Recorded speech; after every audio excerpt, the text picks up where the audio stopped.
Gente boa de Deus, é um prazer muito grande estarmos juntos retomando essa sequência dominical aqui em Brasília, nesse tempinho curto de 30 minutos que nós temos, mas que tem sido importante e tem feito diferença na vida de milhares de pessoas na cidade. Sem falar naquelas outras, num número muito maior, que assistem tanto através do nosso canal na internet, no www.vemvtv.com.br, gente que assiste na terra toda, como também aqueles que assistem a reprodução desse programa em outras estações do Brasil. A vocês todos, que sejam gente boa de Deus, graça e paz da parte de Deus, nosso Pai, e do nosso Senhor Jesus Cristo. Eu quero ler um texto que está no Evangelho de Lucas, no capítulo 21. A sequência do texto, que começa no verso 7 e vai até o 36, ela não segue uma ordem cronológica. A cronologia a gente descobre através das conexões que há entre as diversas afirmações. Por isso, eu não me darei ao trabalho de ler na sequência que está escrito, mas lerei exclusivamente na sequência do que está dito, na cronologia que está insinuada no Evangelho, conforme as narrativas acerca dos últimos dias. Olhe só o que se diz. Primeiro, perguntaram a Jesus sobre Jerusalém, o Templo de Jerusalém. Isso foi no primeiro século. Com relação a essa pergunta, ele responde no verso 20. Quando, porém, virdes Jerusalém sitiada de exércitos, sabei que está próxima a sua devastação. Isso aconteceu no ano 70 da nossa era, quando Jerusalém foi destruída, portanto, há quase 2000 anos atrás. Então, naquele tempo, os que estiverem na Judéia fujam para os montes. E foi exatamente assim que os que sobreviveram no ano 70, quando o general Tito cercou Jerusalém e a tomou, os que escaparam foram os que obedeceram isso aqui, saíram da Judéia, fugiram para os montes. Os que se encontram dentro da cidade de Jerusalém, retirem-se, enquanto for tempo, porque se ficar lá dentro não vai sobreviver ninguém. E os que estiverem nos campos, não voltem para a cidade. Exatamente isso que os que sobreviveram fizeram, lembrando-se das palavras de Jesus no ano 70. Quem está dizendo isso não sou eu, por ilações históricas, mas por factualidade histórica de historiadores sérios. Porque nestes dias, ou porque aqueles dias, são dias de vingança, para se cumprir tudo que está escrito acerca da recalcitrância, da dureza, do empedernimento de Israel em relação ao que Deus falava pelos profetas. A dureza do coração deles quanto a não se converterem à verdade foi o que chamou sobre eles essas consequências todas aqui. E aí Jesus prossegue, falando ainda do que aconteceu no ano 70 da nossa era. Ai das que estiverem grávidas e das que amamentarem naqueles dias, porque haverá grande aflição na terra e ira contra este povo de Israel. Cairão ao fio da espada, como aconteceu, e serão levados cativos para todas as nações, como aconteceu durante quase 2000 anos, até 1948, quando eles retornaram para a terra dos seus pais, para a terra de Israel, e conheceram a ira dos povos. Aonde foram perseguidos. E o clímax caricato dessa perversidade é o chamado Holocausto, deflagrado por Hitler, pelos nazistas, com 6 milhões de judeus mortos só naquele acontecimento, naquele advento satânico no planeta, em pleno século XX. E eles foram então, desde a destruição de Jerusalém, objeto dessa ira, dessa aflição, dessa perseguição, e Jesus conclui. E até que esse tempo, essa era, esse aeon, dedicado aos povos do mundo, chamados de os gentios, até que esse tempo se complete, Jerusalém será pisada por eles. Haverá presença ambígua, ambivalente, guerreira, terrorista, conflituosa, angustiosa. O pessoal vai dizer shalom, shalom, desejando paz, mas não haverá paz. Aí Jesus prossegue, e a gente tem que vir agora para o verso 9 do capítulo 21, para percebermos a sequência histórica. Porque Jesus está dizendo, antes disso, porém, acontecerão essas coisas, depois dessas coisas acontecerão essas, antes, porém, de todas essas, acontecerão essas. Então você tem que ler, levando em consideração esses antes e depois, que remetem você para uma cronologia que não está em sequência aqui.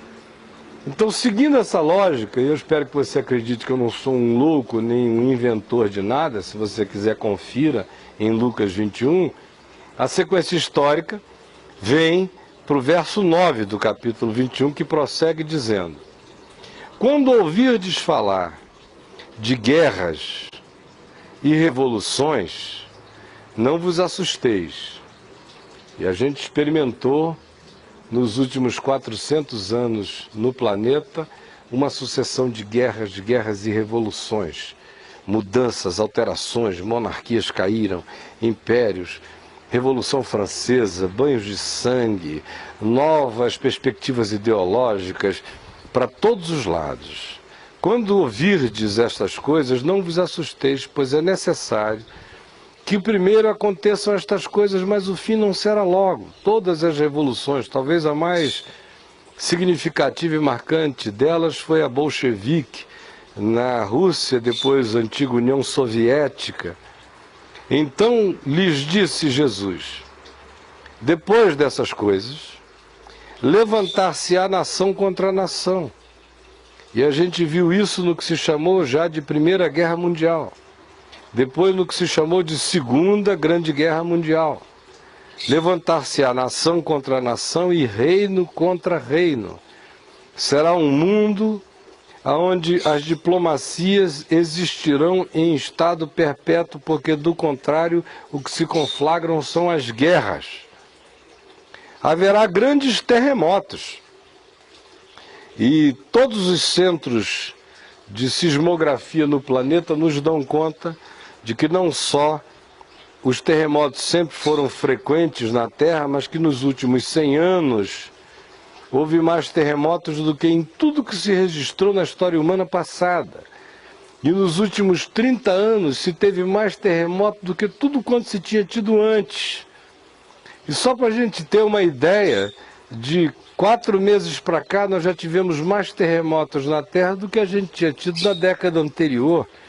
E na última semana a gente teve tremores que aconteceram no Chile, com consequências no Pacífico, com consequências no Japão, com consequências no Brasil, com consequências nos lugares mais remotos da Terra, e será cada vez mais assim, tanto mais quanto a gente se aproxime desse tempo do fim. Jesus diz, prosseguindo, haverá grandes terremotos e epidemias, pragas, surtos e fome em vários lugares, não no mundo inteiro. O mundo inteiro não está passando fome, mas existem bolsões enormes de miséria inconcebível no planeta. E também ele disse, nesse tempo haverá coisas espantosas, coisas inexplicáveis. Para mim, a maior simbolização dessas coisas espantosas, além de tudo que a gente vê de progressos da ciência, de descobertas sobre a própria natureza do universo, sobre a possibilidade de existirem multiversos, mundos paralelos, sobre todas as entradas no mundo subatômico, o surgimento das nanotecnologias, dos mini-robôs das miniaturas de tamanho de bactérias, movidas a bactérias para serem robôs enfiados nos nossos corpos, ou com um potencial enorme de saírem de controle e devorarem em 10 anos a Terra toda. A gente está vendo coisas espantosas surgindo todos os dias, mas provavelmente a maior caracterização ou a maior caricatura desse espanto todo sejam os tais dos OVNIs, os objetos voadores não identificados, que cada vez mais se apresentam numa perspectiva não de objetos que venham do espaço sideral, mas aqui do lado, de uma invasão de dimensão. Quem assiste o meu canal na televisão, a VMV TV, assiste dezenas de reflexões nossas sobre esses acontecimentos todos. Eu estou dando aqui uma pílula para você. Mas Jesus disse, nesse tempo haverá coisas inexplicáveis, fenômenos espantosos e também grandes sinais do céu, convulsão no cosmos, perigos vindos do espaço sideral, o mundo numa certa perplexidade em relação ao que pode vir, com subteza e com poderes maiores do que as nossas defesas vindo do céu. Alguém tem dúvida de que esse é um tema recorrente em todas as ficções científicas e hoje em todas as ciências que já não são ficcionais, são já praticamente factuais no que avaliam, no que analisam, no que dizem, no que propõem? Antes, porém, de todas essas coisas, eles lançarão mão de vós. Aí ele dá aquela volta lá para trás, para o período apostólico, mas a sequência na cronologia histórica é: e também haverá grandes sinais do céu. Aí a gente pula para o verso 25, na sequência, haverá sinais no sol, e hoje a ciência está alarmada com as perspectivas do que possa estar acontecendo ao sol mesmo. Na lua, e daqui a pouco a lua vai se transformar em sangue. Tem argentino querendo ir para a guerra com inglês, e inglês com argentino por causa de petróleo nas Malvinas. Semana passada eles descobriram uma reserva poderosa de água na Lua. Já imaginaram? Quando as nações da Terra com falta d'água no planeta resolverem brigar pela Lua, vai se cumprir o que o profeta Joel disse, que a Lua vai se transformar em sangue. Logo, logo a gente, na nossa alma endiabrada e na nossa volúpia incontrolável, vamos estar guerreando pela posse da Lua. Haverá sinais no Sol, na Lua e nas estrelas, nos fluxos dos meteoros, nas agressões caindo sobre a Terra, vindas do espaço, conforme nos diz o livro do Apocalipse. Enquanto isso, diz Jesus, sobre a Terra, aqui no planeta, o que estará havendo? Angústia entre as nações, por causa do bramido do mar e das ondas. Parece que você está lendo o New York Times, o Globo, a Folha, o Estadão, qualquer notícia do Jornal do Dia.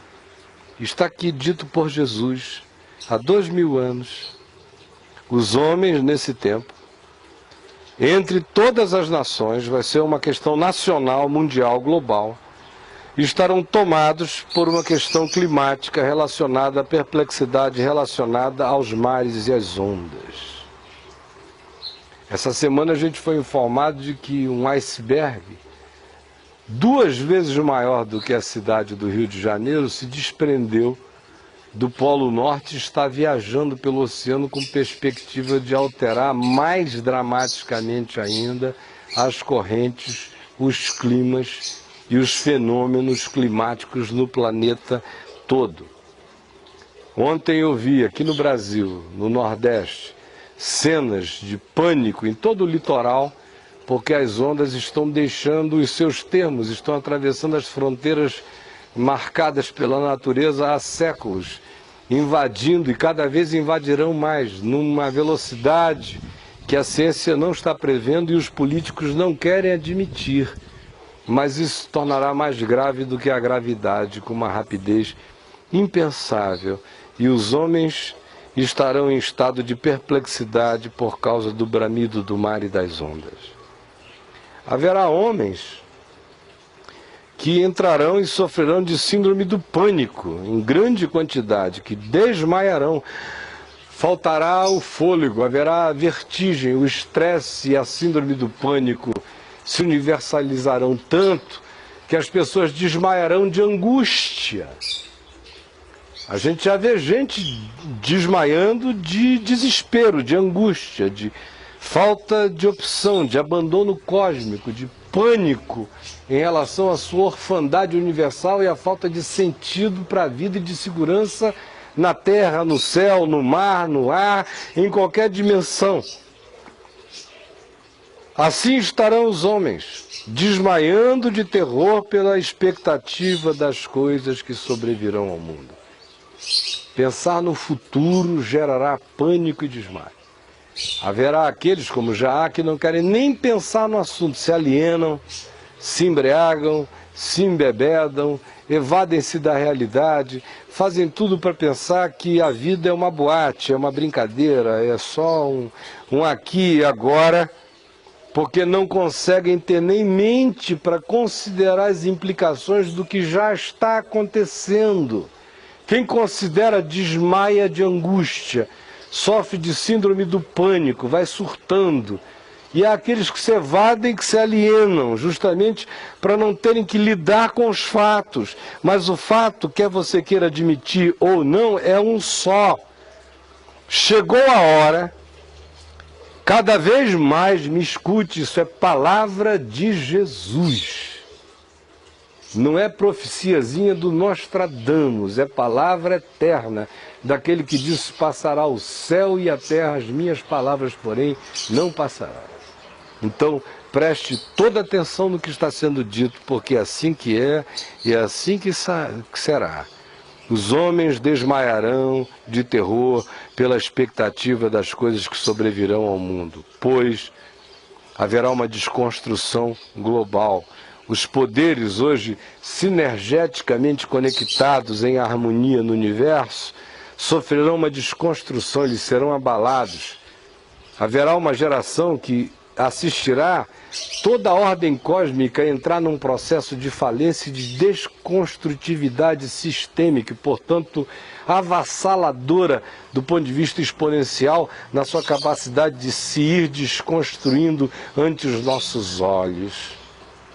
Alguém tem dúvida de que esse tempo é o tempo que a gente vive? Com acréscimos muito maiores que o livro do Apocalipse teria a fazer, a fenomenologia de modo básico aqui descrita por Jesus. E ele prossegue dizendo: então, depois de toda essa loucura, que a gente só botou o pezinho nela, ela ainda vai piorar enormemente, não tenha dúvida disso. Então se verá o Filho do Homem vindo numa nuvem, com poder e grande glória. Ora, ao começarem estas coisas a suceder, exultai e erguei as vossas cabeças, porque a vossa redenção se aproxima. Aí, após ter dito isto, Jesus lhes propôs uma parábola. Olhem a parábola que ele propôs. Vede a figueira e todas as árvores. Observem as estações das árvores na natureza. A figueira é um exemplo. E aí ele prossegue dizendo: quando começam a brotar, vendo-o, sabeis por vós mesmos que o verão está próximo. Começam a abrir flores, começa a haver um reverdecimento, começa a haver uma revitalização. Você sabe, pela própria sinalização dos vegetais, que o verão está chegando, que a estação está mudando.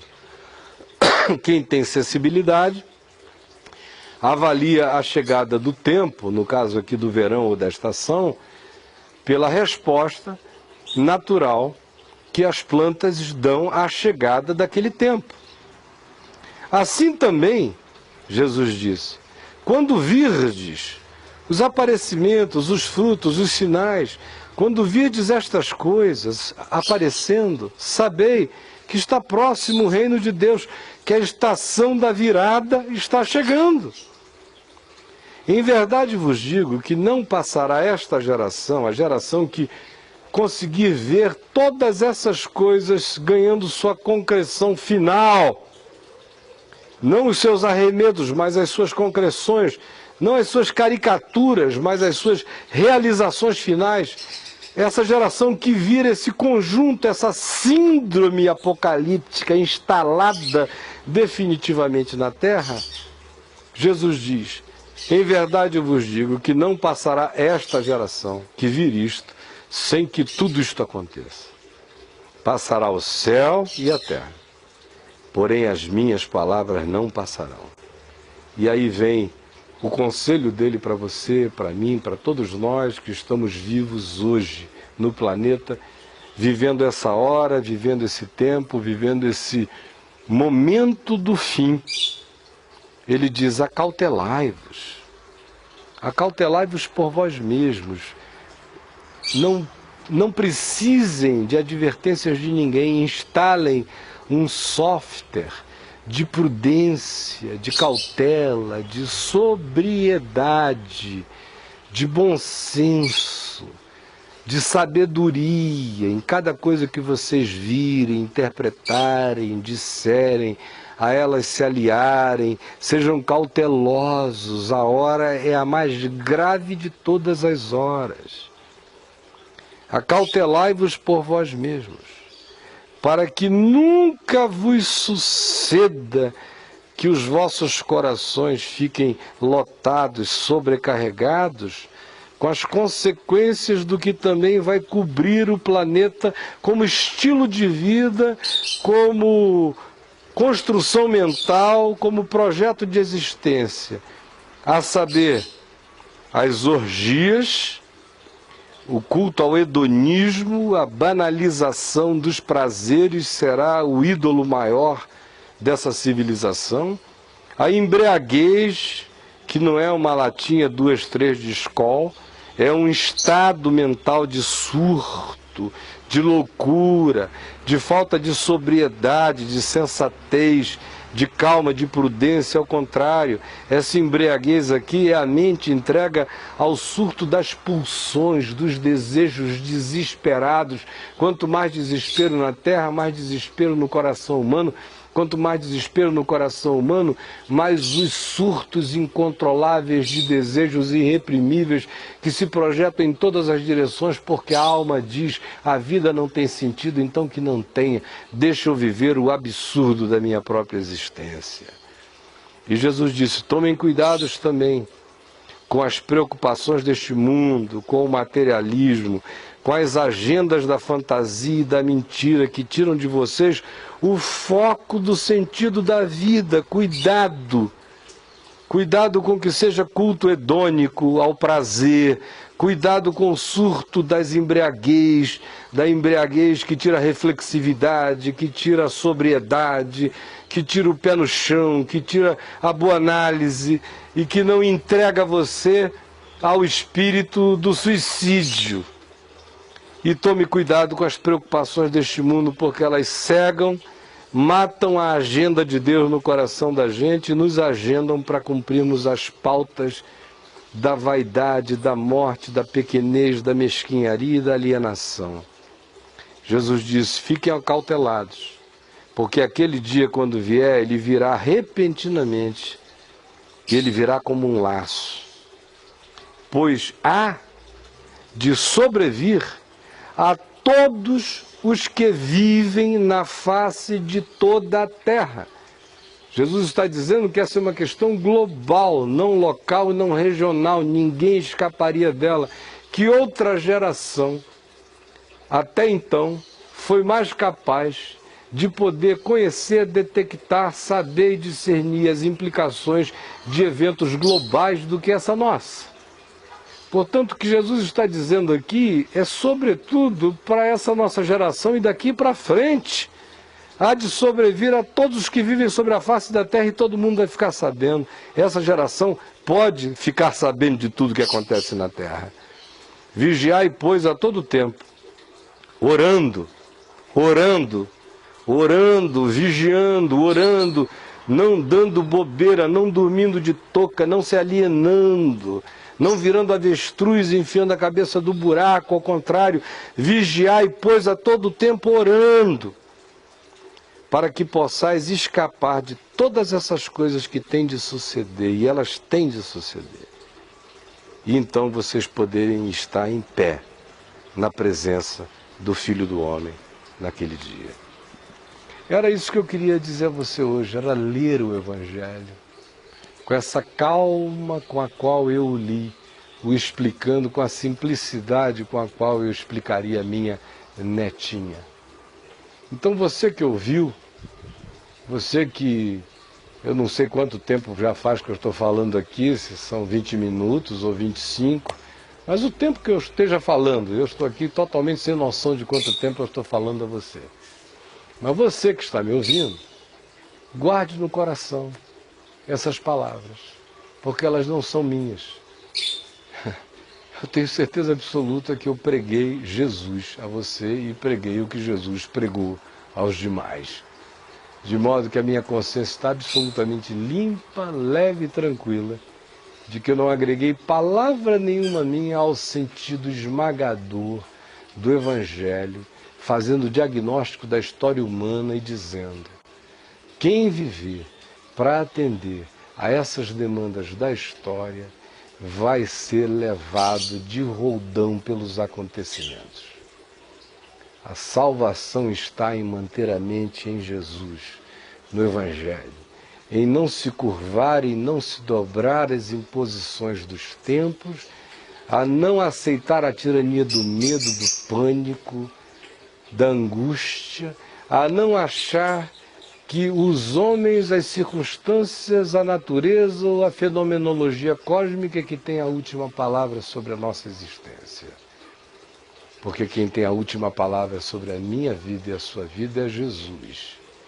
E, meu querido, ele diz: eis que eu cedo venho e retribuirei a cada um segundo as suas obras. Nós estamos terminando aqui, apenas agora eu fui informado que só falta 1 minuto. Por isso, veja, leia o que apareceu aí o tempo todo sobre o meu site.